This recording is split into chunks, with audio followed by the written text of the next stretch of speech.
آپ سب نے یقیناً ہماری اس عظیم و شان کائنات میں موجود اب تک کھوجے گئے سب سے پراسرار آبجیکٹس بلیک ہولز کے بارے میں تو یقیناً سنا ہوگا، جو کہ کسی بڑے سائز کے ستارے جسے ریڈ جائنٹ کہتے ہیں اس کی موت کے بعد پیدا ہوتے ہیں۔ ان کی گریویٹیشنل فورس اس قدر زیادہ ہوتی ہے کہ روشنی بھی ان سے باہر نہیں نکل سکتی، اور یہی وجہ ہے کہ یہ جہاں پر بھی موجود ہوں وہاں دور دور تک بس اندھیرا ہی ہوتا ہے، اسی لیے انسانی آنکھ سے انہیں دیکھنا ممکن نہیں۔ کوئی بھی میٹر، لائٹ یا ریڈیشن اگر ایک بار اس کے سرفیس تک آ جائے تو پھر کبھی بھی باہر نہیں نکل سکتی، اور یہ بلیک ہول اپنے آس پاس موجود چیزوں کا میس کھا کر اپنا سائز مسلسل بڑھاتے رہتے ہیں، اور اس دوران ان کی فرکشن سے نکلنے والی روشنی کائنات کی سب سے تیز روشنی ہوتی ہے، جو کہ کئی اربوں سورج کی روشنی کو ملا کر بنتی ہے، اور اسے کئی سو لائٹ ایئر کی دوری سے بھی دیکھنا ممکن ہے۔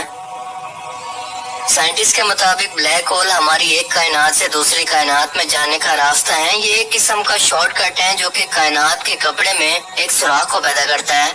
مگر فی الحال یہ ایک تھیوری ہے جسے ثابت نہیں کیا گیا، کیونکہ ایک تو انہیں ڈھونڈنا انتہائی مشکل کام ہے، اور دوسرا کوئی بھی اس کے اندر جانے کا رسک کبھی نہیں لے گا۔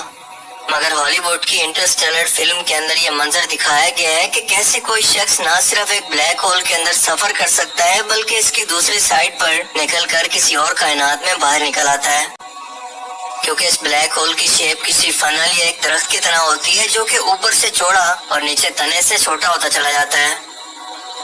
سن 2011 تک سائنٹسٹ کو اس بات کا اندازہ نہیں تھا کہ بڑے بڑے سیارے اور ستارے ان بلیک ہولز کے اندر کس طرح اور کیسے گر کر چلے جاتے ہیں،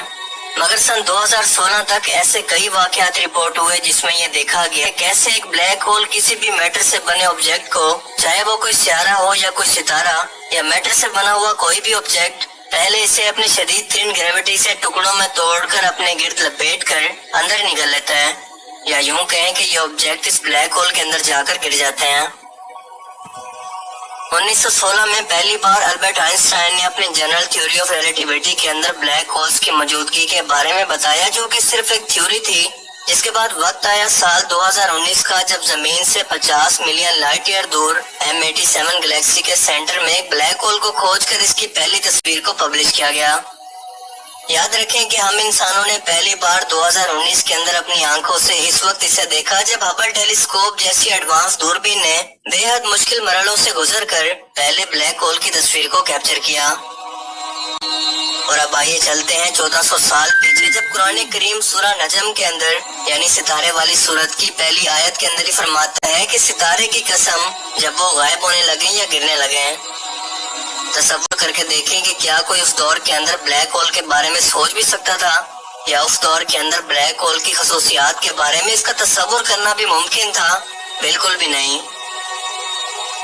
بطور مسلمان ہم سبھی جانتے ہیں کہ اللہ نے اپنے محبوب حضرت محمد صلی اللہ علیہ وآلہ وسلم کو سفر معراج پر بلایا، جہاں پہلے آپ صلی اللہ علیہ وآلہ وسلم نے بیت المقدس میں تمام انبیاء کا نماز پڑھائی، اور پھر اپنی سواری براق پر سوار ہو کر تمام آسمانی راستوں کا عبور کرتے ہوئے آپ 7ویں آسمان پر اور پھر اس کے اوپر اللہ کے عرش تک پہنچ گئے، جنت اور دوزخ دیکھی، ہر آسمان پر نبیوں سے ملاقات کی، مگر اس سفر میں آپ کو کچھ لمحوں کا بھی وقت نہیں لگا، یعنی وقت آپ کے لیے بالکل رک سا گیا تھا۔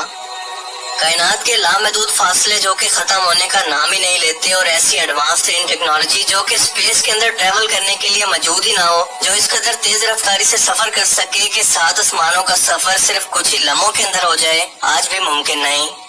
مگر کیونکہ یہ آپ صلی اللہ علیہ وآلہ وسلم کا معجزہ تھا جسے عام انسانی عقل بے شک تسلیم نہ کرے، مگر حیرت انگیز طور پر آج کی سائنس خود اس کی وضاحت کچھ اس انداز سے کرنے پر مجبور ہے کہ وہ تمام باتیں جنہیں اس زمانے میں لوگ صرف ایک معجزہ تصور کرتے تھے، آج کے انسان اسے سائنسی طور پر بھی ثابت کر چکے ہیں۔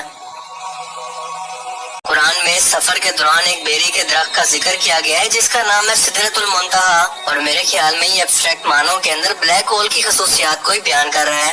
جہاں تک دنیا و کائنات کی تمام مخلوقات کی حد ہے، وہ اس سے آگے نہیں بڑھ سکتی سوائے سفر معراج پر نبی پاک صلی اللہ علیہ وآلہ وسلم کی ذات بابرکت کے۔